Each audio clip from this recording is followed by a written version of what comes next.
chosen one, why does your chest tighten when you're alone at night? Why does silence feel heavier in December than any other month? And why, tell me, why does something inside you whisper that you're running out of time? Stop, right there, don't scroll past this. December 7th is not a date on your calendar, it's a threshold, a doorway between what you've been and what God has been waiting for you to become. And I need you to hear me clearly, this door doesn't stay open. It swings on heaven's hinges, and when it closes, it seals something eternal. Listen to me carefully, beloved. God doesn't shout, He whispers, and He only whispers once. You've felt it, haven't you? That strange pull in your spirit every time December rolls around. That holy restlessness when the nights get longer and the house gets quieter. You thought it was loneliness. You thought it was just your age, your empty nest, your fading relevance in a world that's forgotten your name. But what if I told you it was an invitation? December 7th falls on a Saturday this year, the Sabbath, the day of divine rest, the day when heaven and earth pause long enough for God to meet with those who've been marked. Not everyone gets this appointment, not everyone hears the whisper, but you're hearing it right now, aren't you? That flutter in your chest, that's not anxiety, that's recognition. Your spirit knows what your mind hasn't caught up to yet. Something visits you when you are truly alone. Not the loneliness that aches, the solitude that awakens. And on December 7th, if you position yourself correctly, if you silence the noise, if you step into the stillness with intentionality, you will encounter what has been circling your life for decades, waiting for this exact moment. But here's what terrifies me, and here's why I'm speaking with such urgency. Most people will miss it. They'll fill that day with distraction. They'll run from the very silence God needs to speak into. They'll be so afraid of being alone that they'll reject the divine appointment that could rewrite their entire bloodline. Before we go deeper, and we must go deeper, I want to pause and thank every single one of you who has supported this message through Super Thanks. Your generosity means more than you know. You're not just donating, you're helping spread light to others who feel alone in their calling. Whether you give or not, I'm deeply grateful for your presence here. Your support, your time, your attention, it all matters. And if this message resonates with your soul, go ahead and let the Spirit lead your heart. Now listen to what I'm about to reveal, because this will shatter everything you thought you knew about divine timing. December 7th is the day heaven checks who is truly awake. And what happens in the next 48 hours will determine whether you're still breathing or finally living. Why does the house feel emptier every December? Why do your children's phone calls get shorter each year? And why, after everything you've given, everything you've sacrificed, do you find yourself sitting alone in rooms that used to overflow with laughter? Let me tell you something that's going to shake you to your core, beloved. That emptiness you feel, that silence that presses against your chest like a weight you can't name. It's not punishment. It's not abandonment, and it's certainly not evidence that God has forgotten your address. It's preparation. You see, the world has lied to you about loneliness. Your family doesn't understand it. Your friends can't explain it. Even the church sometimes gets it wrong. They see you sitting alone, and they pity you. They see the empty chairs at your dinner table, and they feel sorry for you. They watch you navigate these final chapters of your life, and they whisper behind closed doors about how sad it must be. But they don't know what heaven knows. Heaven has never been louder than in the rooms where you sit alone. Think about Moses for a moment. 80 years old, your age, maybe older. Everyone thought his best days were behind him. He'd spent 40 years as a prince who threw it all away. Then another 40 years as a forgotten shepherd in the wilderness. Alone, isolated, irrelevant by the world's standards. But then one day, on a mountain where nobody else was watching, God met him in fire. Exodus 3-4 tells us, "When the Lord saw that he had gone over to look, God called to him from within the bush." God was waiting for Moses to be alone, because some encounters are too sacred for crowds. Or what about Elijah? 1 Kings 19 shows us a prophet so broken, so exhausted, so convinced he was the only one left that he crawled into a cave and begged God to let him die. "I have had enough, Lord," he cried. "Take my life." But God didn't take his life. God met him in that cave, and in the stillness, not in the earthquake, not in the fire, not in the wind, but in the whisper, God gave Elijah the strength to finish his assignment. The cave wasn't his grave, it was his classroom. And Anna, oh dear ones, let me tell you about Anna the prophetess, 84 years old, widowed after only 7 years of marriage. She spent the next 77 years alone in the temple, praying, fasting, waiting. Luke 2:37 says she never left the temple but worshipped night and day. Can you imagine? 77 years of waiting, 77 years of wondering if God had forgotten her, 77 years of watching younger people come and go while she remained in the shadows. But then, one ordinary morning, a young couple walked in carrying a baby. And Anna, this forgotten, elderly widow who the world had written off, became one of the first people in human history to recognize the Messiah. She didn't just witness redemption, she proclaimed it. Luke 2:38 tells us she gave thanks to God and spoke about the child to all who were looking forward to the redemption of Jerusalem. 77 years of solitude weren't wasted. They were investment. God was saving her finest moment for her final chapter. Do you see the pattern here? Do you understand what heaven has been doing in your life? Every person who dismissed you made more room for God. Every family member who stopped calling created more silence for him to speak into. Every friend who drifted away cleared the clutter so you could finally hear what he's been trying to tell you for decades. You thought you were being set aside, but you were being set apart. I know what some of you are thinking right now, but I'm tired. I've already given everything. My body aches. My mind isn't what it used to be. I just want to rest. And beloved, I hear you. I see the tears forming in your eyes as these words wash over your weary soul. You've earned the right to be tired. You've paid your dues. You've fought battles that would have destroyed lesser people. But what if God is saying, I know you're tired. That's exactly why I'm asking you to be still. You see, God hides his loudest instructions in the smallest spaces. He buries his greatest treasures in the quietest moments. And on December 7th, he's placing something in that silence just for you. Not for your children who are too busy building careers. Not for your grandchildren who are glued to their screens. Not for the world that's rushing past your window. For you. This is why the dining room feels too big now. This is why the bedroom echoes with memories. This is why you wake up at 3 a.m. to silence so thick you can almost touch it. God has been clearing the stage, removing the extras, dimming the lights on everyone else's voices, because what he's about to give you requires your complete attention. You're not alone because you're abandoned. You're alone because heaven is preparing a private appointment. Moses got the 10 Commandments alone. Elijah heard the still small voice alone. Anna recognized the Messiah alone. And you, yes, you, sitting there wondering if your life still matters, you're about to receive something so profound, so personal, so powerful that God couldn't risk the interference of anyone else's opinions, anyone else's doubts, anyone else's voices.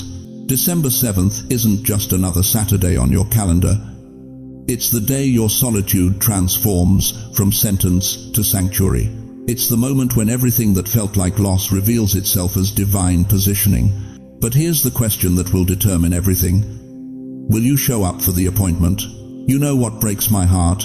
It's watching people who've carried the weight of decades, 70, 80, 90 years of life, still believing their story is already written. Still thinking that what happened in 1987 or 2003 or last Tuesday is the final word on their destiny.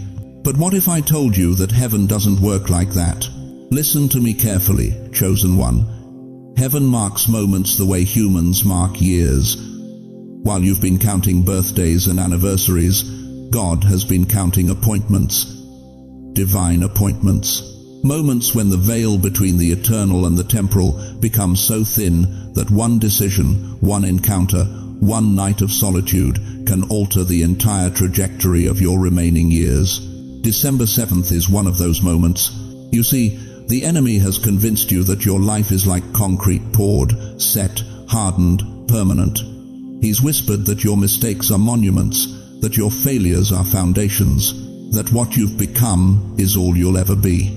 But that's a lie from the pit of hell itself. God is a rewriting God. Think about it.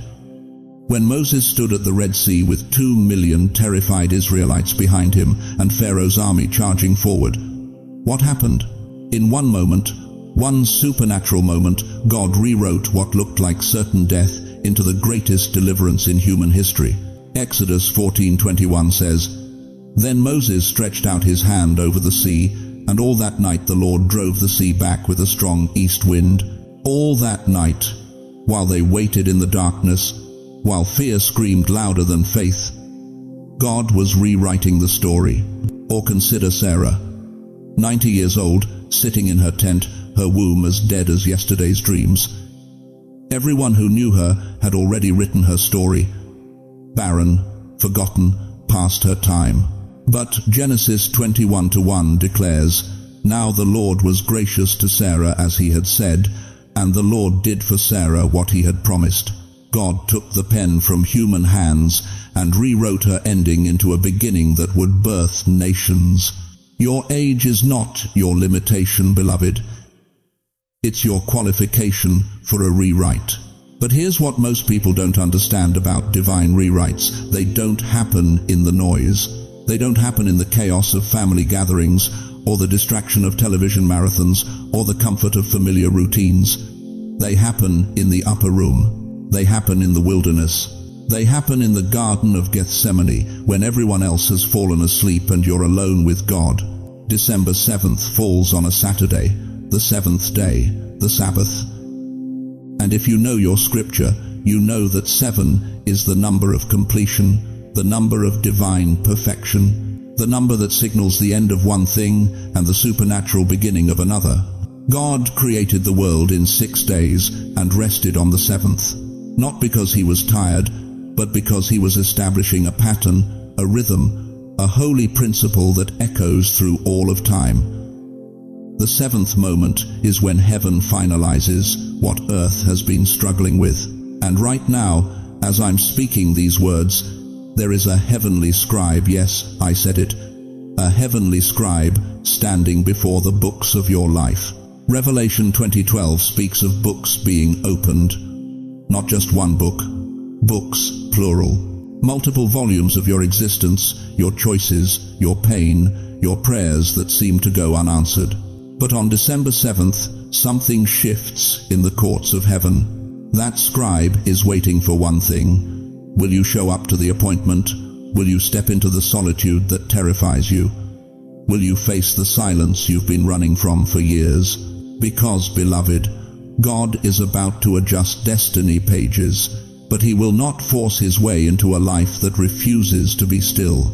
You've been running, haven't you? Running from the quiet, filling every moment with noise because silence forces you to face what you've buried, the regrets, the what-ifs, the dreams you abandoned, the person you were supposed to become before life beat it out of you. But what if that silence isn't your enemy? What if it's your invitation? I'm talking to the grandmother whose children barely call anymore. I'm talking to the widower who hasn't felt purpose since your wife went home to glory. I'm talking to every senior citizen who lies awake at 3 a.m. wondering if the best chapters of your life are already in the rearview mirror. God is rewriting what life tried to ruin. That marriage that ended in betrayal. He's rewriting it into a ministry of restoration, that business that failed. He's rewriting it into wisdom that will save someone else from the same trap, that diagnosis that terrified you. He's rewriting it into a testimony that will give hope to someone sitting in the same doctor's office you sat in. But the rewrite requires your participation. You cannot experience a divine shift while clinging to human schedules. You cannot encounter the supernatural while demanding natural explanations. You cannot receive a heavenly rewrite while insisting on earthly comfort. This is why December 7th matters. This is why God has been stirring your spirit for weeks, maybe months. You thought it was anxiety about the holidays. You thought it was seasonal depression. But what if it was God preparing you for the most important appointment of your entire life? If you feel in your spirit something is shifting already, if something inside you is confirming every word I'm speaking, type it right now. Rewrite me, Lord. Don't just think it. Declare it. Let heaven record your willingness, because here's the truth that will either liberate you or leave you behind. December 7th is when the old chapter ends without asking your permission. You don't get to vote on whether this season closes. You don't get to negotiate with heaven about timing. The only choice you have is whether you'll be present when God opens the new book, or whether you'll miss it because you were too afraid to be alone with the author. So, let me ask you something that will determine everything. Are you ready to stop rewriting your own story in pencil and let God rewrite it in blood and fire? Let me tell you something that's going to shake you to your core. Every single time, and I mean every single time, you've been on the edge of a major breakthrough in your life. What happened? Something went wrong. Someone picked a fight. Your body broke down. Your mind went dark. Your phone rang with chaos you didn't ask for. You thought that was coincidence? You thought that was just bad luck? You thought that was just life being life? No, chosen one, that was warfare. And if you don't understand this pattern, December 7th will slip through your fingers like sand, and you'll never know what you lost. Listen to me carefully. The enemy of your soul doesn't waste ammunition on empty threats. He doesn't send his best demons after people who pose no danger to his kingdom. But you've been in his crosshairs since the day heaven whispered your name. And right now, right this very moment as December 7th approaches, hell is mobilizing every distraction it can deploy to keep you from that divine appointment. You want to know how I know this is real? Look at your life. Look at the pattern. Every time God was about to elevate you, what showed up first? The attack, the betrayal, the sickness, the financial crisis, the family drama that came out of nowhere and consumed all your energy. It's not random, beloved. It's strategic. Think about Nehemiah. This man was rebuilding the walls of Jerusalem, doing exactly what God called him to do. And what happened? His enemies sent message after message, trying to pull him down from the wall. Come, let us meet together, they said. Sounds innocent, doesn't it? Sounds like a reasonable request. But Nehemiah saw through it. He said in Nehemiah 6:3, I am doing a great work, so that I cannot come down. He recognized the pattern. The distraction always comes before the breakthrough. And here's what's going to happen as December 7th gets closer. You're going to feel it. That old friend who hasn't called in years is suddenly going to reach out. That family member who never needs you is going to have an emergency. Your body is going to ache in ways it hasn't ached before. Your mind is going to flood with doubts you thought you'd conquered decades ago. Am I crazy for believing this? What if nothing happens? Maybe I should just go to that Christmas party instead. Maybe I'm too old for divine appointments. Those thoughts aren't coming from you, dear one. They're being planted, whispered, injected into your spirit by forces that know exactly what December 7th could mean for your destiny. Satan sends noise before God sends instruction. You've lived long enough to know this is true. When Moses was about to receive the 10 Commandments on Mount Sinai, what happened at the base of the mountain? Chaos. The people built a golden calf. They forgot everything they'd witnessed. They descended into madness while Moses was ascending into glory. When Jesus was in the Garden of Gethsemane, about to fulfill the most important mission in human history, what happened? His disciples, the ones who should have been praying with him, fell asleep. The very people who should have been supporting him couldn't stay awake for 1 hour. And you, chosen one, as you approach the most significant spiritual appointment of your life, the enemy is going to use everyone and everything to make sure you're too tired, too busy, too distracted, too guilty to show up. Here's what's going to happen. Someone is going to need you on December 7th. They're going to call with urgency in their voice. They're going to make you feel selfish for even considering staying home alone. They're going to make it sound like a crisis that only you can solve. And I'm going to tell you something that might sound harsh, but you need to hear it. That phone call might not be from heaven. That emergency might be a counterfeit. That guilt you feel for choosing solitude over service might be the enemy's final play to steal what God has been preparing for you. Jesus himself had to disappoint people to keep his divine appointments. Luke 4:42 tells us, "At daybreak, Jesus went out to a solitary place. The people were looking for him, and when they came to where he was, they tried to keep him from leaving them. They wanted him to stay. They needed him. They had legitimate needs. But Jesus said, 'I must proclaim the good news of the kingdom of God to the other towns also, because that is why I was sent.' He chose his calling over their comfort. And on December 7th, you might have to do the same. I know some of you are already feeling the pressure, already sensing the setup, already hearing the whispers of obligation, guilt, and fear. That's how you know this word is for you. The enemy only fights what threatens him. Your greatest attack always arrives 12 hours before your greatest instruction. Remember that. Write it down, because when December 6th turns into December 7th, and you feel that sudden heaviness, that overwhelming exhaustion, that irrational anger, that phone call that derails everything, you'll know exactly what's happening. You're not losing your mind. You're not being punished. You're being opposed because you're about to be promoted. But here's the question that will determine everything. Will you recognize the distraction for what it is? Will you have the strength to say no to the counterfeit so you can say yes to the genuine? Will you fight for your solitude the way Nehemiah fought to stay on that wall? Because what I'm about to tell you next will explain exactly what you need to do, and the one thing you absolutely must not do when December 7th arrives. You know that moment, don't you? It's 9 p.m. on a Tuesday. The dishes are done. The TV is off because everything on it feels hollow. You're sitting in your favorite chair, the one that used to hold 2 people but now only holds memories. And the silence. The silence is so thick you can taste it. Your children haven't called in 3 weeks. Your grandchildren are busy with screens you don't understand. The church friends you served alongside for 40 years, they've moved to Florida or moved on to glory, and you're here, still breathing, still praying, still wondering if anyone would notice if you just stopped.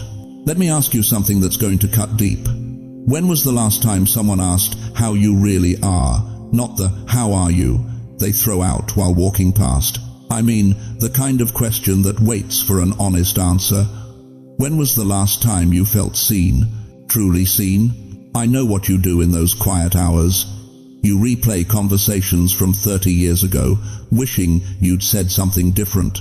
You think about the career you never pursued because duty called louder than dreams. You remember the spouse who's been gone now for 6 years. And some mornings you still reach across the bed expecting warmth and finding only cold sheets. You sit at that kitchen table, the same one where you fed babies who are now too busy to visit, and you wonder if all those sacrifices meant anything. Did anyone notice? Did it matter? Does God even remember your name? Or have you become just another forgotten soul counting down days in a country that worships youth and tosses aside wisdom? Here's what nobody tells you about getting older in America. They don't tell you that the loneliness isn't just about missing people, it's about missing purpose. It's about waking up and realizing that the world you built your entire life around doesn't need you anymore. You raised the children. You worked the job. You paid the mortgage. And now what? But stop right there. Stop that thought before it takes root one more time. What if I told you that everything you just felt, every ache, every tear, every moment of wondering if you matter, what if all of that was God clearing the room? What if He's been removing the noise, the distraction, the people who couldn't handle what He's about to download into your spirit? Listen to me carefully, beloved. Your loneliness is not punishment, it's preparation. When Moses encountered the burning bush, where was he? Alone, in the desert, 80 years old, tending sheep, forgotten by Egypt. abandoned by his people. Exodus 3:1 says he led the flock to the back of the desert. The back, the forgotten place, the isolated wilderness. And that's exactly where God met him, with the assignment that would define his legacy. When Elijah heard the still small voice of God, where was he? Alone in a cave.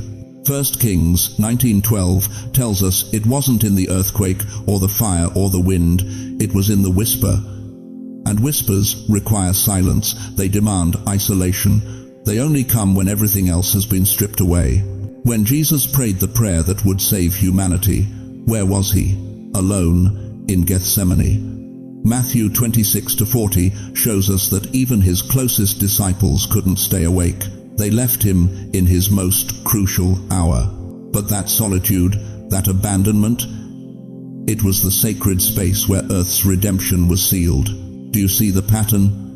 God's greatest assignments are always preceded by divine isolation. You think you've been forgotten. God says you've been set apart. You think you've been abandoned. Heaven says you've been positioned. You think your best years are behind you. The Almighty says your assignment requires exactly the number of years you've lived to carry it with wisdom. But here's what's happening on December 7th that you need to understand. God is doing a count.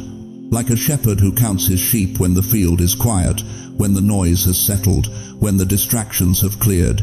He's looking for the ones who are still standing, still believing, still awake when everyone else has gone to sleep. Psalm 139:2 says, "You know when I sit down and when I rise up." You know what that means. When you sit alone in that chair at 9 p.m. thinking nobody sees you, he's right there. He knows. He's counting. He's recording. That tear you wipe away before anyone can see it. Matthew 10:30 says, "He's numbered every hair on your head." You think he missed that tear. Your loneliness has been your training ground. Every night you cried yourself to sleep. You were learning to depend on a God who never sleeps. Every holiday you spent alone, you were discovering that his presence is enough when everything else is gone. Every moment you felt invisible to the world, you were becoming more visible to heaven. But December 7th is different. December 7th is when God stops preparing you and starts promoting you. It's when the training ends and the assignment begins. It's when your isolation transforms from feeling like a prison into revealing itself as a sanctuary. Here's what I need you to understand with every fiber of your being. The reason you're alone right now isn't because you're unwanted. It's because you're being trusted with something the crowds couldn't handle.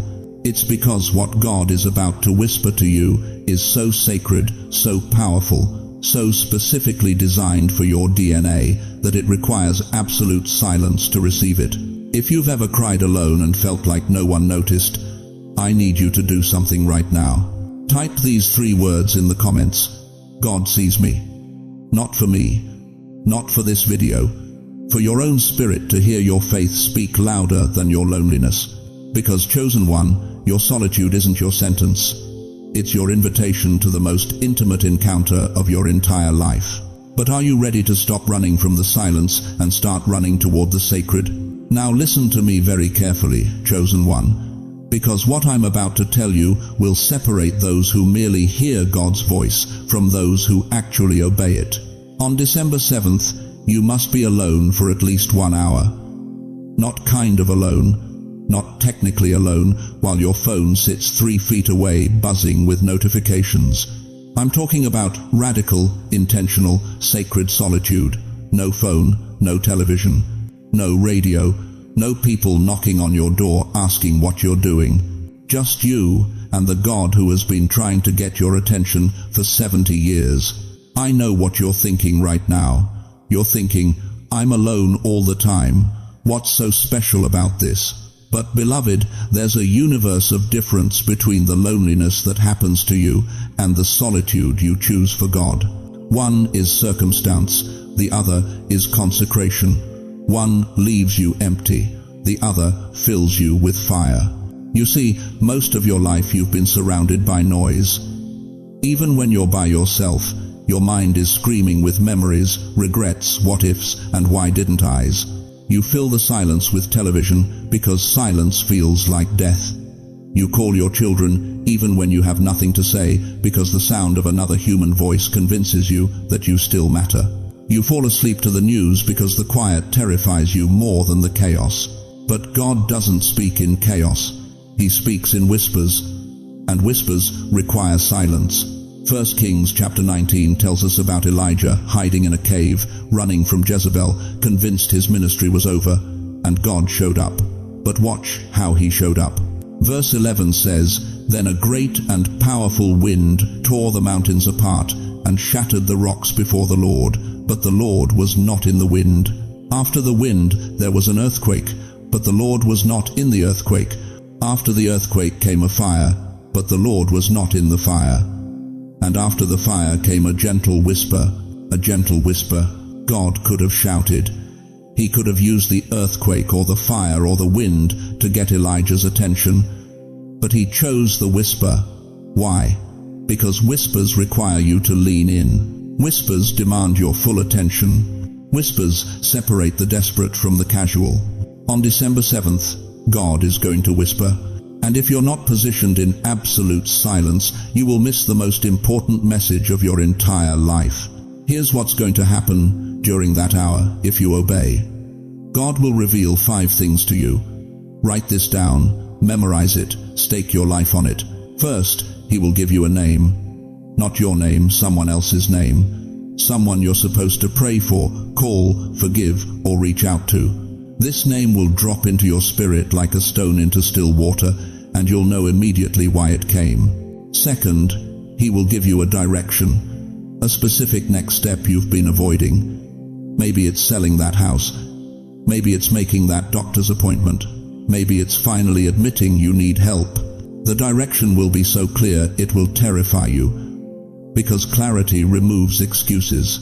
Third, He will give you a warning. Something you're walking toward that looks like blessing, but carries poison. A relationship, a decision, a comfort that will cost you your destiny.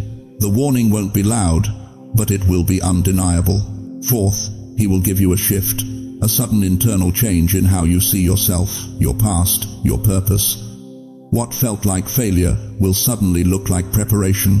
What felt like punishment will reveal itself as protection. You will physically feel something unlock inside your chest.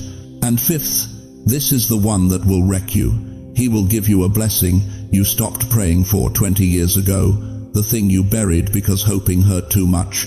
He's going to resurrect that promise and breathe life back into it. But here's the catch, beloved, and you need to hear this with every fiber of your being. These revelations can only be whispered, not shouted. God will not compete with your distractions. He will not force His way past your busyness. He has given you 70, 80, 90 years of chances to hear Him in the noise. And now on December 7th, He's offering you one final opportunity to hear Him in the silence. If you stay distracted, if you fill that day with errands and obligations and the comfortable numbness of routine, the whisper will pass over your house like the angel of death passed over Egypt. Not because God is punishing you, but because you refuse the invitation. Psalm 46 verse 10 commands us, "Be still and know that I am God." The Hebrew word for be still is rapha. It means to let go, to release, to surrender control. It's not passive waiting, it's active yielding. It's the difference between sitting in traffic and kneeling at an altar. On December 7th, you must rapha. You must release your grip on control, on comfort, on the familiar soundtrack of your life. You must create space for the whisper. Now I know some of you are already making excuses. I have church that day. My grandkids are visiting. I can't just abandon my responsibilities. But let me ask you something that's going to cut straight to your heart. When was the last time you abandoned your responsibilities for God? When was the last time you told the world, "Not today, I'm with my Father"? Jesus did it constantly. He left crowds to climb mountains. He abandoned schedules to pray in deserts. He walked away from urgent needs to sit in silence with the one who sent him. And if the Son of God needed solitude to hear the Father's voice, what makes you think you can skip it? Here's the truth that should grip you right now. On December 7th, heaven does not speak to crowds, only individuals.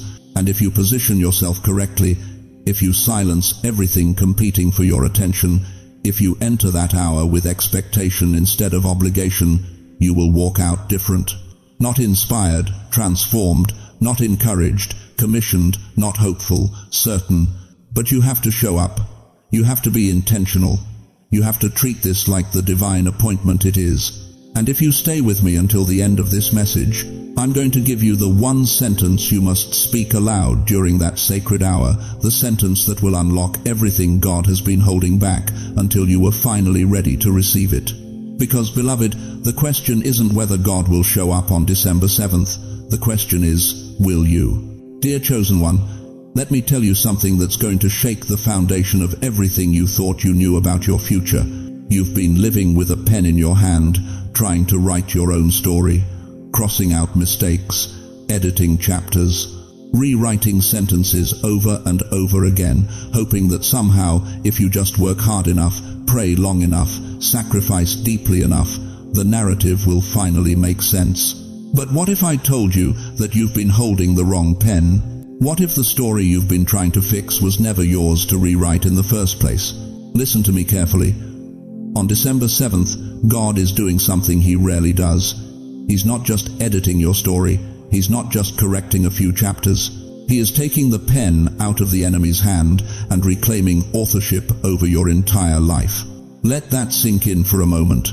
The thief, the one who's been scribbling lies across your family tree, who's been writing failure into your finances, who's been drafting sickness into your body, who's been penning loneliness into your final years, God is yanking that pen away. And on December 7th, when you position yourself in sacred solitude, He's going to hand you a blank page and say, now we begin again. You want to know what's being rewritten? Everything. Your path. The one you thought led to a quiet death in an empty house, forgotten by your children, irrelevant to your grandchildren, invisible to the world. God is redrawing that map. He's opening roads you thought were permanently closed. He's creating highways where you saw only dead ends. Isaiah 43:19 declares, behold, I am doing a new thing. Now it springs forth. Do you not perceive it? I will make a way in the wilderness and rivers in the desert. Your finances. You've been living in the shadow of lack for so long, you've accepted it as your portion. You've convinced yourself that poverty is somehow holy, that struggle builds character, that God wants you barely scraping by on Social Security while others live in abundance. That's a lie from hell.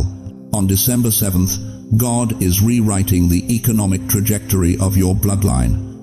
Not because you earned it, not because you deserve it, but because He's tired of the enemy stealing what belongs to His children. Your family story. You look at your children and see distance. You look at your grandchildren and see screens instead of connection. You look at your marriage or the empty space where it used to be and see nothing but regret and what-ifs. But Malachi 4-6 promises something that will wreck you. He will turn the hearts of fathers to their children and the hearts of children to their fathers. December 7th is the day that supernatural turning begins. The prodigal comes home. The silent phone rings. The hardened heart softens, not through your manipulation, through His divine intervention. Your next assignment. You thought you were done, didn't you? You thought your usefulness expired when you retired, when your body slowed down, when your friends started dying off one by one. But Moses was 80 when God called him to deliver a nation. Abraham was 100 when he became a father. Anna was 84 when she prophesied over the Messiah. Your age isn't your disqualification, it's your activation point. God is flipping the script like a writer, reclaiming the pen from a thief who's been forging his signature. But here's what you need to understand, and this is urgent. This rewriting doesn't happen automatically. It doesn't occur while you're scrolling through Facebook or binge-watching television or filling December 7th with the same distractions you've used to avoid divine appointments your entire life. God needs you alone. Not lonely, alone. There's a difference. Lonely is when you feel abandoned. Alone is when you choose positioning. Lonely is the enemy's weapon. Alone is your strategic advantage. When Elijah heard the still small voice, he wasn't in a crowd. When Moses encountered the burning bush, he was isolated in the wilderness. When Jesus received his mission, he was alone in the desert for 40 days. December 7th requires the same intentionality. You need to say something out loud right now, and I mean right now. Don't wait. Don't think about it. Open your mouth and declare, Lord, rewrite what the enemy tried to ruin. Say it again, louder this time. Let your voice shake the atmosphere in your living room. Let the words reverberate through your spirit, because when you speak that declaration, heaven takes notice. Angels move into position. Demonic assignments get cancelled. The pen changes hands. But I need you to understand the weight of what I'm telling you. Your future is not in your past. Read that again. Your future is not hiding somewhere in the years you've already lived, waiting to be rediscovered. It's not buried in the mistakes you made at 30, or the opportunities you missed at 50, or the relationships you destroyed at 70. Your future is in your obedience on December 7th. Everything hinges on whether you'll silence the noise, step into the solitude, and allow God to perform spiritual surgery on your timeline. This isn't about positive thinking. This isn't about manifesting your dreams. This is about divine realignment with prophetic purpose that's been waiting for you to get quiet enough to hear it. The question that will determine everything is this: will you trust God enough to be alone with Him for one day? Or will you continue running from the very encounter that could change everything? Because what I'm about to show you next will reveal exactly what happens when you say yes to December 7th, and what you'll lose if you say no. Let me tell you something that's going to shake you to your core. On December 7th, you're going to notice something strange, something you can't quite explain. Time slows down. Not on the clock, not in the logical, linear way your mind understands, but in your spirit. In that deep place where eternity whispers to mortality, you'll feel it. The hours will stretch, the silence will thicken, and every second will feel weighted with something you can't name. This isn't coincidence, beloved. This is divine strategy. God has been trying to speak to you for years, decades perhaps, but you've been moving too fast, running too hard, filling every gap with noise, television, phone calls, errands, worries about grandchildren, appointments with doctors who can't heal what's really broken inside you. You've been so busy surviving that you forgot how to listen. But on December 7th, heaven hits the pause button. Think about Elijah, this mighty prophet who called down fire from heaven, who outran chariots, who stood before kings without trembling. But when God wanted to speak to him, really speak to him, what happened? 1 Kings 19:11, 1-2 tells us, "Then a great and powerful wind tore the mountains apart and shattered the rocks before the Lord, but the Lord was not in the wind. After the wind there was an earthquake, but the Lord was not in the earthquake. After the earthquake came a fire, but the Lord was not in the fire. And after the fire came a gentle whisper, a whisper, not thunder, not spectacle. A whisper so quiet that Elijah had to cover his face because he knew when God whispers, you're standing on holy ground. Moses experienced it too. 40 years in the wilderness tending sheep, thinking his purpose had died with his youth. But then one ordinary day, everything stopped. A bush burned but didn't consume. And in that impossible stillness, God spoke the assignment that would deliver a nation. Jesus knew this rhythm. The night before the cross, when everything in him wanted to run, to escape, to find company in his fear, he chose the Garden of Gethsemane, alone, in the stillness. Matthew 26-36 records him saying to his disciples, "Sit here while I go over there and pray." He needed the stillness because what was coming required a conversation only silence could hold. You see, dear one, stillness is heaven's microphone. When the world stops screaming, God starts speaking. But here's what breaks my heart. Here's what keeps me awake at night praying for people just like you. You're terrified of the stillness, you run from it. You fill December 7th with plans, with people, with anything to avoid being alone with your thoughts. Because you know what's waiting in that silence, don't you? The questions you've been avoiding, the regrets you've been burying, the dreams you killed because life told you to be realistic, the conversations you never had with people who are now gone. The voice that whispers at 3 a.m. asking, "Did my life matter? Did I do what I was sent here to do?" Silence doesn't lie. It exposes. It reveals. It forces you to face what you've spent 70, 80, 90 years trying to outrun. But what if that's exactly why God slows time on December 7th? What if the exposure isn't punishment, it's preparation? What if He's not trying to shame you with what you see in the stillness, but free you from what's been holding you captive? God slows the world to speed up your destiny. Every second of that stretched out day is Him creating space for the conversation that will change everything. The download that will make sense of every struggle. The healing that will break every chain. The clarity that will illuminate the path you've been stumbling through in the dark. But inside that stillness, there is one message heaven tries to deliver first. One truth that unlocks everything else. One word that has been waiting your entire life to be spoken over you. And when everything stops, God starts speaking. The question that will determine your eternity is this: when time freezes on December 7th, will you have the courage to stand still and listen? Let me ask you something that might cut straight to your heart. Do you remember who you were at 25? Do you remember the dreams you whispered to yourself in the dark before life taught you to stop dreaming? Do you remember the person you promised you'd become before the world convinced you to become practical instead? Where did that person go? I'm talking to the woman who wanted to write but spent 50 years filing other people's paperwork. I'm talking to the man who had a song in his heart but silenced it to pay the mortgage.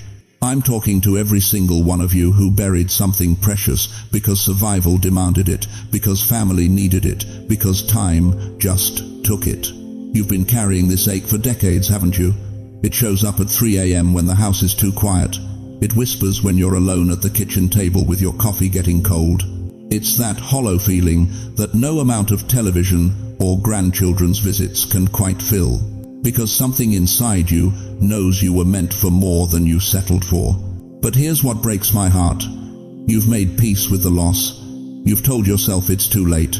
You've convinced yourself that those dreams were foolish, that those gifts were imaginary, that the person you could have been was just youthful delusion. That's the lie that's been stealing your final years. Listen to me carefully, beloved. Joel 2:25 says something that should make your spirit stand at attention. I will restore to you the years that the swarming locust has eaten. Not might restore, not could restore, will restore. Present tense. Active, inevitable. God doesn't just give you new things, He returns what was stolen. Think about Job. Everything stripped away, children gone, wealth evaporated, health destroyed, friends turned accusers.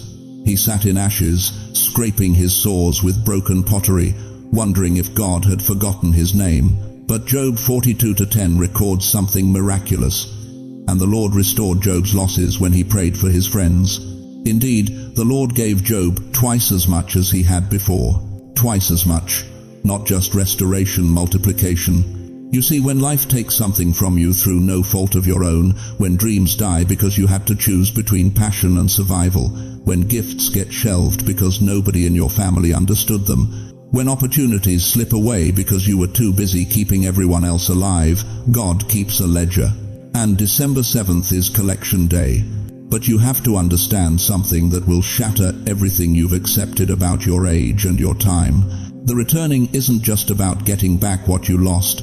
It's about God pulling old dreams out of storage and upgrading them with decades of wisdom you didn't have when you first held them. That dream you had at 25? If God had given it to you then, you would have destroyed it with immaturity. That gift you carried at 30? If it had manifested then, you would have wasted it on the wrong people. That calling you felt at 40. If it had opened then, you would have been crushed by the weight of it. But now you've been refined by fire. Now you've been humbled by life. Now you've learned that success without character is just noise, and influence without integrity is just destruction. God didn't take those dreams from you. He's been aging them like fine wine, waiting for the moment when you were finally ready to steward them with the gravity they deserve. Ecclesiastes 3:11 says, "He has made everything beautiful in its time, not in your time, in His time." And beloved, your time is December 7th. I need you to close your eyes for just a moment. Go back to that version of yourself who still believed. The one who hadn't been disappointed yet. The one who looked in the mirror and saw possibility instead of wrinkles. What did that person want? What did that soul carry? It's still there, buried under layers of responsibility and rejection and reality. But it's still there. December 7th is when God dusts off the pages time tried to erase. He reaches into the storage room of your abandoned dreams and says, now is when we do this. If something long buried is waking up in your chest right now, if tears are forming and you don't even know why, write this in the comments. Lord, return it. Because you thought it was gone forever. But heaven only hid it until you were ready to handle what's about to be placed back in your hands. Now that you know December 7th is your divine appointment, I need to tell you something that might save your entire breakthrough from being stolen before it even arrives. There is one thing, one single thing you absolutely cannot do on that day. And beloved, this isn't a suggestion. This is a warning straight from the throne room of heaven. You cannot let anyone pull you out of your solitude. I know what you're thinking. But I'm lonely enough already. Why would God ask me to be more alone? But listen to me carefully. There's a difference between loneliness and sacred solitude. Loneliness is the ache of absence. Solitude is the womb of transformation. When Moses encountered the burning bush, he was alone on the backside of the desert. When Elijah heard the still small voice of God, he was alone in a cave. When Jesus received power for his entire ministry, he was alone for 40 days in the wilderness. When John received the revelation that would close the canon of Scripture, he was alone on the island of Patmos. Do you see the pattern? Divine downloads require divine isolation. But here's what the enemy knows that most believers don't. One conversation with the wrong person can abort what heaven has been carrying in your spirit for decades. One phone call from someone operating in fear can inject doubt into your faith. One text message from a negative voice can delay your breakthrough by years. Proverbs 13:20 warns us, "He that walketh with wise men shall be wise, but a companion of fools shall be destroyed." Not influenced, not inconvenienced, destroyed. Think about that word for a moment. Your breakthrough can be destroyed. Not by demons, not by sickness, not by financial lack, but by one conversation with someone who doesn't carry the same anointing you're about to receive. And here's what's going to shake you to your core. Someone in your life will try to reach out on December 7th, not by accident, not by coincidence. This will be a strategic attack disguised as concern, wrapped in familiarity, delivered by someone you trust. It might be your daughter calling to check on you because she's worried you're spending too much time alone. It might be your son insisting you come over for dinner because family should be together. It might be that friend who always seems to call right when you're trying to pray, right when you're seeking God's face, right when you're on the edge of hearing something that could change everything. They won't mean harm. Most of them will think they're helping. But Proverbs 16:25 tells us, "There is a way that seemeth right unto a man, but the end thereof are the ways of death." What seems like connection could be contamination. What feels like love could be interruption. What looks like concern could be the enemy's last-ditch effort to keep you from your destiny. Heaven's instruction is delicate. The frequency God wants to speak to you on requires absolute silence, complete stillness, total surrender. One wrong conversation can shift that frequency. One negative voice can drown out the whisper you've been waiting 70 years to hear. Remember what happened to Lot's wife? She was steps away from deliverance. The angels had pulled her family out of Sodom. Salvation was guaranteed. Freedom was certain. But Genesis 19:26 records the tragedy. But his wife looked back from behind him, and she became a pillar of salt. One look back. One moment of letting her mind return to what she was leaving, and she lost everything on the threshold of her breakthrough. Breakthrough can be delayed by one phone call. Your destiny can be derailed by one conversation. Your divine appointment can be cancelled by one person who doesn't understand the weight of the moment you're stepping into. But here's the promise that will give you strength. God will show you exactly who it is. Before December 7th arrives, the Holy Spirit will highlight the person you need to avoid. You'll feel it in your spirit. You'll sense the warning. You'll know. And when that phone rings, when that text comes through, when that knock sounds at your door, you'll have a choice. Answer the distraction or answer the call. Because on December 7th, God isn't just checking who's awake. He's checking who's obedient enough to protect what he's about to release. So let me ask you something that will determine everything. When heaven calls and earth interrupts, which voice will you answer? Beloved, let me tell you something that will shake the foundation of everything you thought you knew about divine timing. There are rare moments, sacred moments, when heaven leans so low it brushes against your shoulder. When the veil between the eternal and the temporal becomes so thin you can almost see through it. When God stops being a distant concept and becomes a present reality standing in your living room. December 7th is one of those moments. You see, most people go their entire lives never experiencing a true intersection. They pray, they believe, they attend church on Sundays and read their Bibles in the morning. But they never stand in that holy convergence point where heaven bends down to meet earth exactly where they are. They never feel the electric charge of divine appointment crackling in the air around them. But you're different. You've always been different. That's why you're still watching. Think about Jacob in Genesis 32. An old man now, running from his past, wrestling with his future. And in the middle of nowhere, on an ordinary night that should have been like every other night, heaven interrupted. An angel descended, and Jacob, this broken, desperate, aging man, grabbed hold of that divine messenger and refused to let go until he received his blessing. The Bible says they wrestled until daybreak.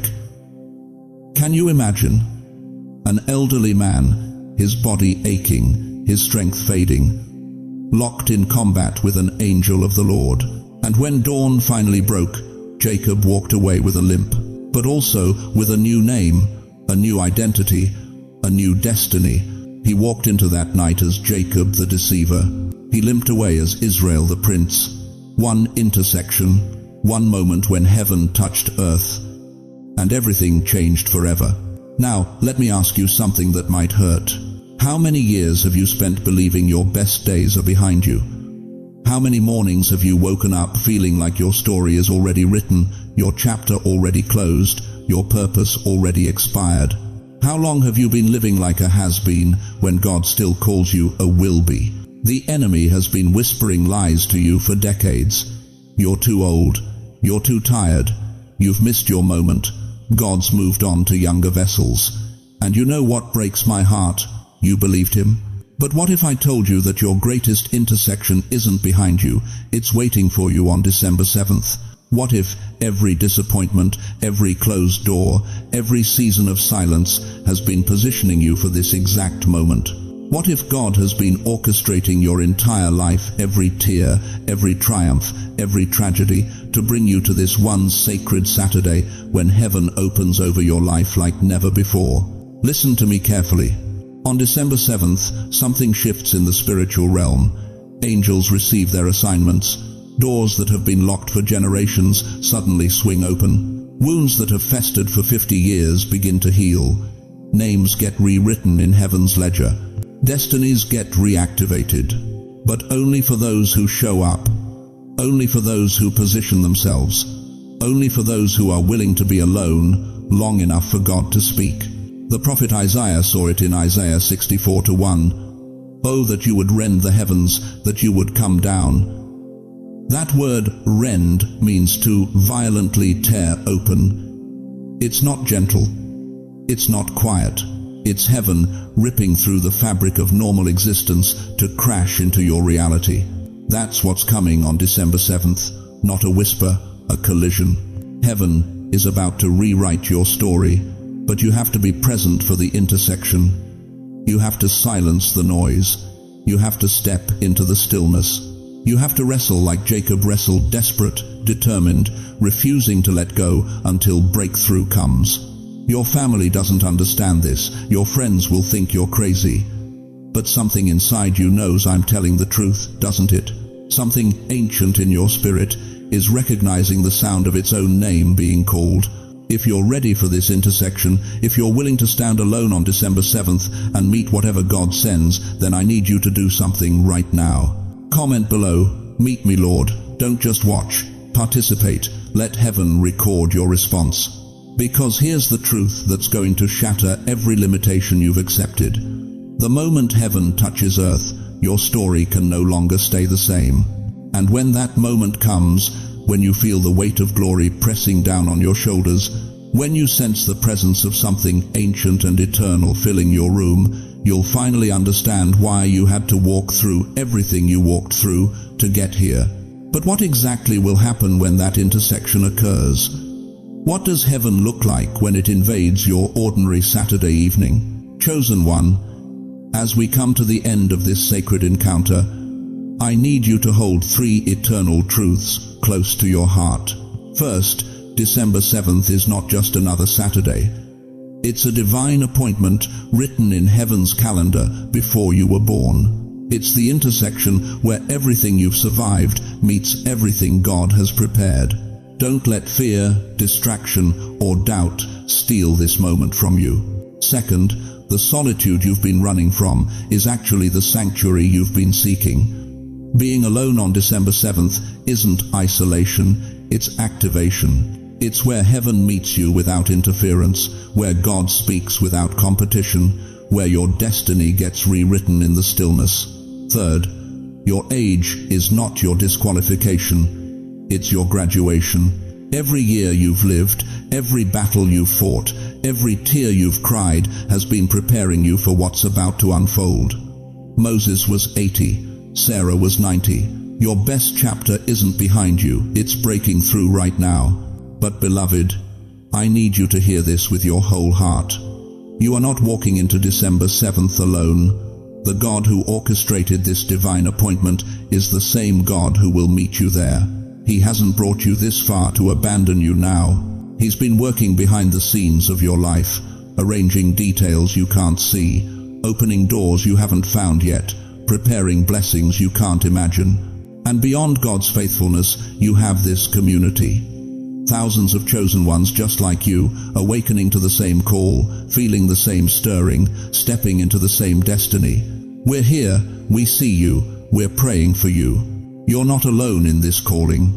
So let me ask you one final question that will echo in your spirit long after this video ends. If heaven is preparing to intersect with your life on December 7th, what will you do to prepare your heart to receive it? Now, before you go, join me in this prayer. Close your eyes wherever you are. Let me speak over your life with the authority of someone who believes God keeps His promises. Heavenly Father, I lift up every precious soul hearing these words. You know their names. You know their struggles. You know the secret prayers they've whispered in the dark. Lord, I ask that you would mark December 7th on their hearts with holy fire. Prepare them for this intersection. Give them courage to be alone, wisdom to be still, and faith to believe that you're about to do something they've never seen before.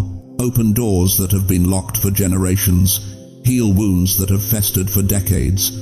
Rewrite stories that seemed finished. Pour out blessing, breakthrough, and divine revelation. Let them feel your presence so powerfully on December 7th that every doubt dissolves, every fear falls away, and every chain breaks. Surround them with your angels. Protect them from distraction. Guard their hearts against discouragement, and when heaven touches earth in their living room, let them recognize it, receive it, and be forever transformed by it. In Jesus' mighty name, Amen. Now, I want to hear from you. Comment below and tell me, are you ready for December 7th? Share what God is speaking to your heart right now. Ask your questions. This community will surround you with prayer and encouragement. And please, if this message stirred your spirit, share it with someone who needs to hear it. Someone in your life is waiting for this exact word. Thank you for staying with me through this entire journey. Your time is precious, and you gave it to seek God's voice. That tells me everything about your heart. If you haven't already, subscribe to this channel and turn on notifications. This is just the beginning of what God wants to reveal to His chosen ones. Until December 7th, walk in expectation. Your intersection is coming.